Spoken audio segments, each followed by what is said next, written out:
حضرت ابراہیم علیہ السلام شام دیش سے مکہ کو چلے۔ مکہ پہنچ کر حضرت اسماعیل علیہ السلام سے ملاقات کی۔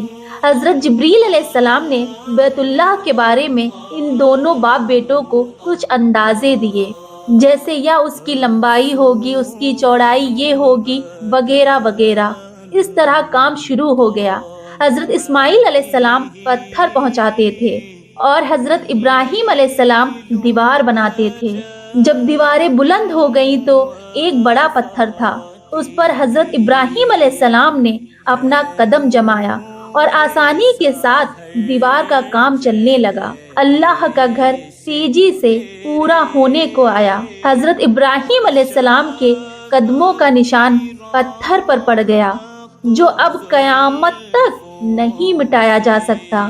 اس جگہ کا نام مقام ابراہیم ہے، جو اللہ کے حکم کے مطابق عزت ادب کے لائق ہے۔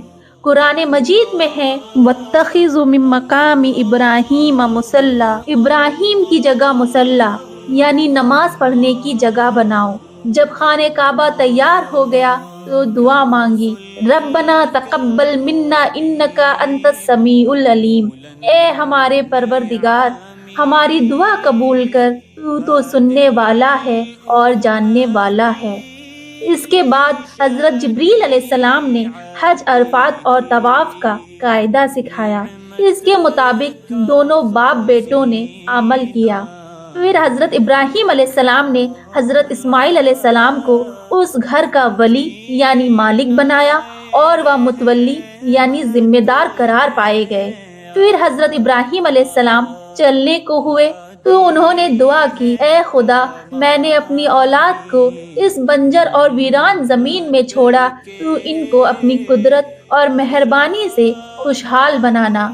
اللہ سبحانہ تعالیٰ نے حضرت ابراہیم علیہ السلام کی دعا قبول کر لی اور اس گھر کی عزت لوگوں کے دلوں میں ایسی بٹھائی کہ قیامت تک پوری دنیا کے لوگ ہر سال وہاں طواف کرتے رہیں گے۔ دوسرے سال حضرت ابراہیم علیہ السلام کی بیوی حضرت سارہ رضی اللہ تعالی عنہا کو لے کر مکہ میں طواف کے لیے تشریف لائے۔ ان لوگوں کے آنے پر حضرت اسماعیل علیہ السلام بہت خوش تھے۔ انہوں نے ان کی خوب جم کر مہمانداری کی اور جتنا ممکن تھا ان کی خدمت میں کوئی کوتاہی نہ کی۔ حضرت سارہ رضی اللہ تعالی عنہا بھی بہت خوش ہوئی۔ پھر دونوں شام ملک کی طرف چلے گئے۔ حضرت اسحاق علیہ السلام بھی ہر سال مکہ میں تشریف لاتے تھے، اللہ کے گھر کا طواف کرتے تھے اور اپنے بھائی حضرت اسماعیل علیہ السلام سے مل کر بہت خوش ہوتے تھے۔ جب حضرت ابراہیم علیہ السلام اپنی آخری عمر کو پہنچے اور ان کے جسم پر کمزوری کی نشانیاں ظاہر ہونے لگی، تب حضرت اسرائیل علیہ السلام روح قبض کرنے آئے۔ حضرت ابراہیم علیہ السلام ملک الموت سے بولے کہ رب سے پوچھو، کبھی کسی دوست نے کسی دوست کی جان لی ہے جو آپ میرے لیے ایسا حکم فرما رہے ہیں؟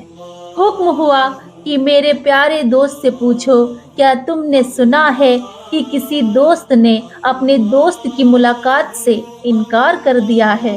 حضرت ابراہیم علیہ السلام نے سنتے ہی اسرائیل علیہ السلام سے کہا کہ اللہ کا جو حکم ہو اسے پورا کرو۔ ملک الموت نے روح کو فوراً قبض کر لیا۔